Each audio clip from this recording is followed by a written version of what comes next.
One question that many aspiring web designers ask me all the time is why they should even bother using Photoshop at all in their web design workflows. In this movie, I'll give you some reasons as to why I use Photoshop in my personal designs, and we'll also talk about how the role of Photoshop has changed in the world of web design as well. At its core, Photoshop is simply an image manipulation tool, meaning that you create graphical elements like photos, icons, etc. with it. Photoshop was not designed to handle code. Although there have been some advancements in that area as of late, I still say that Photoshop's not really ready for prime time in that regard just yet. So, why should you use Photoshop for web design? Well, I use Photoshop because it enables me to generate web assets much faster than any other app, thanks to the new generator feature that Adobe recently introduced in CC. Truth be told, I had all but abandoned Photoshop as my web design starting point until this feature came about.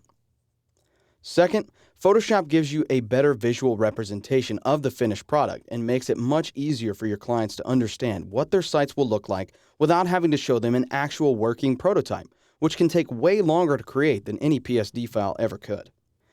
While Photoshop might not have a ton of web coding features built in, there are some rudimentary CSS tools that allow front-end designers to easily convert certain things over to standards-compliant CSS, like gradients, drop shadows, etc. Finally, Photoshop has an ever-expanding group of vector tools, which enable you to create resolution-independent graphics, which are perfect for modern web designs, especially on devices that require quote-unquote retina quality graphics. All that being said, there are still many pain points for using Photoshop for web design as well.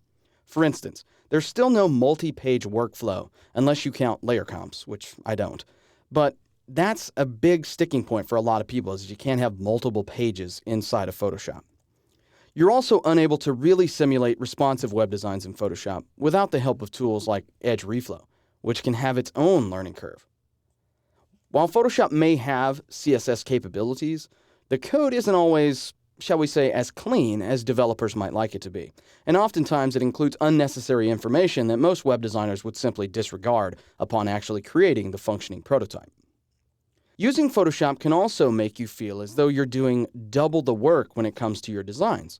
This really only applies to you if you're a designer and developer capable of coding your own websites. But even so, it's a big deal to many people and a big reason why many modern web designers are opting to just what is called design in the browser and leave Photoshop to just handling the small stuff like graphic elements that they need along the way.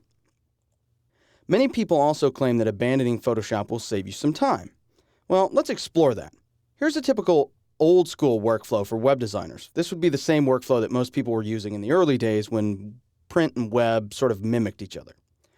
First of all, we would start with a sketch, as most design projects do after all. And this would be based on the specs that the client gave you. You would then turn those specs and that sketch into a beautiful PSD mockup and send it to your client for approval. Upon approval, the designer would then hand this finished comp off to the developer to be coded into HTML and CSS. Once there was a working prototype, the client would then review it and hopefully approve it. Then you would hand off the final deliverables or simply publish the website once it's all finished.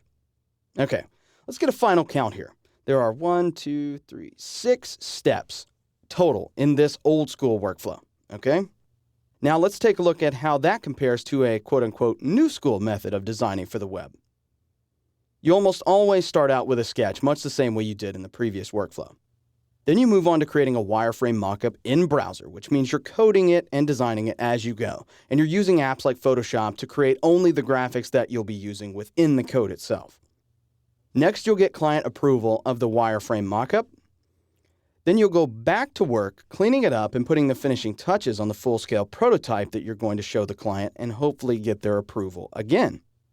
Then you would also hand off the final deliverables or upload the site. By my count, that's also 6 steps. So really, I'm not convinced that ditching Photoshop saves you all that much time in the long run. What do you think? I believe really and truly that this comes down to a personal choice for you as a designer.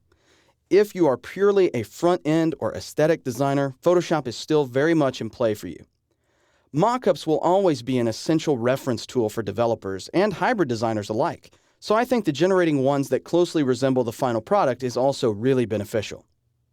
Right now, learning code is the hottest trend on the planet, but I realize not everyone is on board with that just yet, and it can be scary, and that's okay. And that's also why Photoshop is still a great tool for new and aspiring web designers. Eventually, yeah, you're probably going to have to know some code. I'm almost positive of that.